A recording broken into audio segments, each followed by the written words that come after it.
Jedna od vježbi koju koriste praktički svi sportski kolektivi širom svijeta, sve nekakve vojne, policijske postrojbe, svi mogući sportaši, dakle jedna vježba koja je, rekao bih, osnova nekakvog strength and conditioning programiranja je takozvani burpee ili na hrvatskom možemo ju nazvati marinac.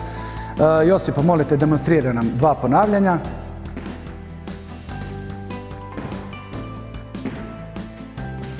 Odlično.